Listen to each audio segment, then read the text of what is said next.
What I cherish most is my family. I thought they felt the same way. That was until I inherited my father's estate. For better or worse, my life took a complete 180. Can you stand in line at this store before it opens tomorrow and buy 10 of these for me? My husband John, busy packing merchandise, makes a living by reselling items. He works at a small insurance company, but he missed the promotion wave and is nearing 40 with a salary equivalent to a new hire. I can't. I have a part-time job tomorrow morning. I hate to decline, but the extra income my husband earns makes a difference in our lives. I'm Katie. While being a mother of 2 kids, I also work part-time to help support our household. We struggle to make ends meet on my husband's salary alone, so I want to work full-time. But our youngest is still in preschool, so I'm planning to stick with part-time work for another year or 2. I work every day, save every penny. When you cut corners in life, it's like your spirit gets chipped away too. Oh, how I wish I could win the lottery or something. I've noticed that this thought crosses my mind more often than it should. I know a lot of people who talk about their husbands dying just for the insurance money, so I guess I'm doing all right, all things considered. My husband keeps saying things like, Maybe I should aim for fire so I can retire early and take it easy. But honestly, he's all talk and shows no signs of actually making it happen. I'd like a little more breathing room in our current life, not just in retirement. Although I voiced my concerns, there's no solution in sight. For now, all I can do is focus on the work and parenting tasks at hand. Oh, by the way, my dad and his friends are coming to stay this weekend. Caught off guard, I took a hard look at my husband's face. This weekend? It's Thursday today. They're coming tomorrow? You should have told me sooner. My tone got harsh because I don't get along with my in-laws. I lost my mom when I was young, and my dad raised me on his own. My in-laws are all about appearances, and just because I didn't have both parents when we got married, they deemed me uneducated.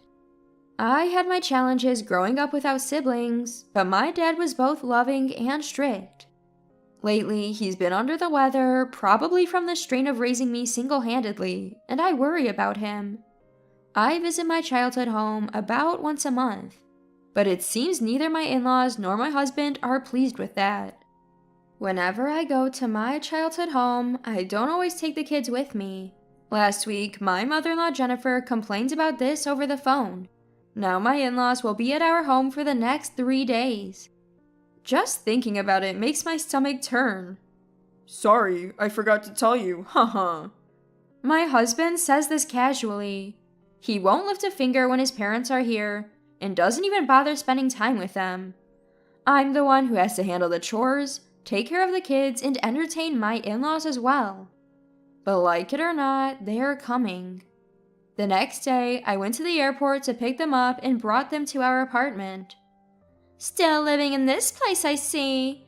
You should move to the town where we live. We could even start living together sooner if you want. I've heard this same spiel from my mother-in-law every time she visits. I deliberately live far away because I don't want to live with my in-laws. And for the record, it was your son who first decided to live in this area.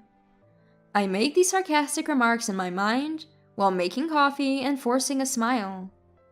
In the in-law household, what my mother-in-law says goes, and my father-in-law just nods along in agreement. Since they arrive in the middle of a weekday, my husband and kids aren't around, and I become their sole target for criticism. By evening, when the kids return home, my in-laws switch gears. All of a sudden, they're the generous grandpa and grandma, willing to buy the kids anything they want. Oh, look how big you've gotten. Are you enjoying school? How about preschool? If there's anything you want, I'll buy it for you. They dote on my sons like this. While my son chats about school and keeps my in-laws entertained, I get started on preparing dinner, grateful for the small reprieve. Just as dinner was ready, my husband walked through the door. While we were all eating, my in-laws suddenly brought up the idea of living together. So, do you like staying at Grandma's house? You had fun during the summer vacation, didn't you? If you live with Grandma and Grandpa, we'll buy you whatever you want, and every day will be fun. Trying to get the kids on her side, my mother-in-law gets this fake smile from me in response. Jennifer, that's not a settled matter. If the kids take it seriously, it'll become a problem. Hearing that, my mother-in-law rolls her eyes and looks at me. Oh, so they shouldn't take it seriously. Some families with kids the same age as our grandchildren just moved into our neighborhood. It's lively and I'm envious. Even though she says that, it has nothing to do with us. Plus, if we lived together, I'd feel even more like a servant than I do now. It's not a big deal. We might consider it eventually. But we like it here, so not just yet. He sounds like he's gently pushing back, but that's definitely not the case. My husband seems gung-ho about living with his parents, completely ignoring my feelings on the matter. Why can't he be more assertive in declining his parents' request? He's really not reliable. Contrary to how I feel, he starts talking about finances. I think life would be easier if we lived with my parents. If we move, the kids would have to change schools, so it might be better while they're still young. My in-laws were delighted and offered to help, but there's no way I can accept it. Once you take any financial aid from them, it's easy to imagine them reminding you about the favor every chance they get, even if you've paid them back. Also, right now we live about a 20-minute drive from my parents, but if we move in with my in-laws, that distance will increase and make it much harder for me to visit my own family. Avoiding a clear answer, I finish dinner. As the kids and my in-laws begin to take a bath together, I'm left with no moment to catch my breath, immediately starting on cleaning up after the meal. My husband is drinking beer and watching TV. How long will this kind of life continue? Both the money issues and the attitudes of my husband and in-laws weigh on me. If only we had enough money, we could live without these complicated ties. With these thoughts, I somehow managed to get through the 3-day stay with my in-laws and went back to my daily routine of childcare and part-time work. Then that day came. My father, William, passed away. His body has been weak due to a hard life when he was younger, and he quickly succumbed to pneumonia after catching a cold. He passed away shortly after being hospitalized, so I couldn't even visit him. I let my only parent die alone. Dad, I'm sorry. During the funeral, I couldn't help but apologize to my father over and over again in my mind as I cried. I can't help but think that if I had been more attentive, Dad might have gone to the hospital sooner. But what's the point of thinking about that now? The funeral is over and a few days have passed. I still haven't recovered from the grief of losing my father. It's then that my husband spoke these words. It's been over a week since William passed away. Katie, you've got to pull yourself together. The kids are worried, you know? There's no point in staying down forever. He's right. Staying downcast isn't good for the kids. I get it. But it's only been a week, you know? Just as I was thinking that, my husband dropped a bombshell. Let's go on a trip with Mom and the others. It won't bring William back. Besides, you still have my dad. It's like you have an extra dad, so why the excessive grief, haha. Pulled back to reality in the midst of my sadness, I retorted, What the heck is that about, John? Would you say the same thing if one of your parents passed away? Even as I responded emotionally, he just laughed it off with an expression as if it was no big deal. Well, my parents are tough cookies, haha. In that moment, I couldn't hide my astonishment at the fact that I'd been living with someone so emotionally tone-deaf as a family member. I can't believe you. I want a divorce. A divorce. Even as I shouted that, the economic realities made divorce seem like a distant dream. And there's no way I'd hand my kids over to him. Knowing he has the upper hand, my husband just laughed it off. What was I thinking marrying someone like this? Why did I marry someone like this? After yet another moment of regret, I slept in a different room that night. We haven't spoken a word since I brought up divorce. Judging by the fact that he neither apologizes nor tries to make amends, he doesn't seem to be showing any remorse. Then one day, I learned for the first time that I was to inherit some land from my father's will. Land? I had never heard a word about this from my dad before he passed away.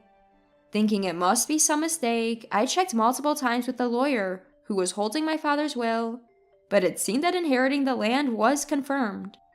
How had he been getting by with so little money? But the details remain a mystery. A few days later, after taking care of the inheritance paperwork, my still estranged husband spoke to me. Tough day, huh? I'm sorry for what I said without thinking about your feelings, Katie. Let's forget about divorce, okay? I can't forgive him yet for brushing off my father's death, but when it comes to divorce, issues like custody and living arrangements make me anxious. So I decided to revert to our old way of life for now. Yeah, maybe you're right, but it might take a bit for things to feel normal again. Still grappling with my father's passing, I decided to change the subject and told my husband about the land inheritance. That turned out to be a mistake. I may not know much about land, but I immediately noticed a change in his demeanor. Really? William had land? I had no clue. So, how much is it worth? As he asked, he kept stealing glances at me, gauging my reaction.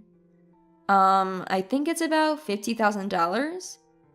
I had a bad feeling, so I quickly lied about the amount.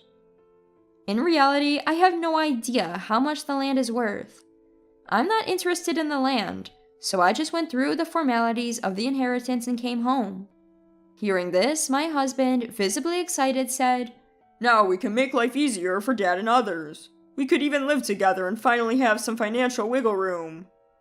I reiterated that I had no intention of living together with others, but my husband skipped off to the bedroom anyway.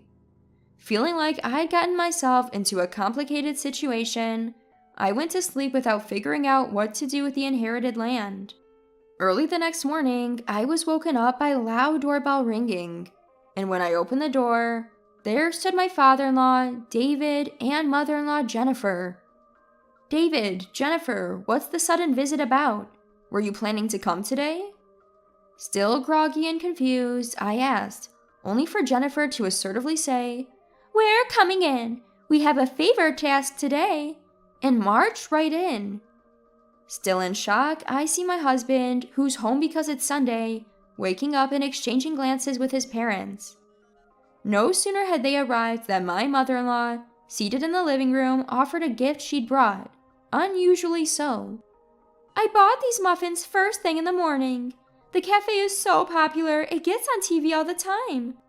I wanted Katie to try them, so I lined up before the shop opened to buy them. Hearing her talk so excitedly, I looked at my husband. He had the same expression he'd had last night after discussing the land. I see. Sure, if you suddenly get your hands on $50,000, you might want to start talking about living together at your in-laws. According to my husband and his parents, the plan is to sell the inherited land, turn it into cash, and then use that money to renovate their house so both families can live there. So that's the deal with the gift. But to think the only gift I get for $50,000 is a muffin? I felt underestimated. I began to think that maybe it would be better to find out the real value of the land. So while they were busy discussing their dream home, I decided to look up average land prices on my smartphone. I'd thrown out that $50,000 number arbitrarily. What if the actual value was much less? With that thought, I searched for land prices based on the area and size.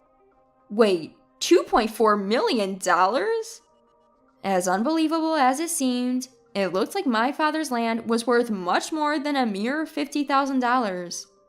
If this is true, firm in my resolve, I spat out, I have no intention of selling my father's land or agreeing to live with you. Stop making plans without consulting me. Then I left the house. There were things I wanted to confirm away from prying ears.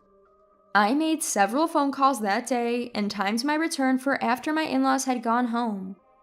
For the next 2 weeks, I was quietly making preparations for a plan that no one noticed. Then came the day to put that plan into action. Uncharacteristically, I greeted my in-laws fully prepared. They arrived with gifts and started talking about their dreams for our new home. My husband joined in, so to stop him, I shoved divorce papers in his face. Katie, stop kidding around. You're not seriously thinking of divorcing me, right? Haha, just to keep a $50,000 piece of land all to yourself? Even if we divorce, I won't give up custody. Thinking I wouldn't go through with the divorce, my husband acted confident. That was until I pulled out my mobile phone and his face turned pale. I'm connected with your boss, Mr. Cooper, right now. You haven't been showing up for work lately, have you? You're too focused on buying up products for your side gig, neglecting your main job. What? Mr. Cooper? This isn't what it looks like. John, I got concerned because you haven't shown up for work all week due to illness. So I contacted Katie and now I find out you're faking it. You're fired, effective immediately. With that, my husband was sobbing, trying to explain himself to his boss. But the decision was final. He was fired. Seeing all this, my in-laws raised a fuss, calling me a terrible wife for entrapping their son. They insisted he should divorce me, so I succeeded in getting them to sign the divorce papers. I don't want a divorce. Please forgive me. My husband was crying and begging until the end, but it seemed he couldn't defy his mother's words. So I ended up in a custody battle, but with him being unemployed and neglectful towards childcare, there's no way he's winning custody. Things are going my way, just like I hoped. Oh, speaking of that land, my dad owned a piece of property in Manhattan. I found out it's worth quite a bit online and got in touch with a legal advisor who helps my dad with land matters. Turns out my dad had been using the property as a paid parking lot. The reason he had almost no liquid assets was because he was living off the income from the parking lot. Located in a busy area, the lot brings in more money than we were making combined. Right now, I've kept the parking lot running, and I've reduced my work hours to part-time. We're peacefully living in the family home I had left behind, just the kids and me. As for my ex-husband, he moved back with his parents after the divorce and job loss. Turns out he's in debt because his mom went on a spending spree, thinking she'd have access to my money. He also failed at reselling stuff and is stuck with excess inventory. And once they found out the land is worth more than $50,000, my ex and his parents came at me, all desperate for a reunion. I have no intention of dealing with them anymore. We're planning to move soon, keeping the kids' education in mind. The players may have changed, but family still means the world to me.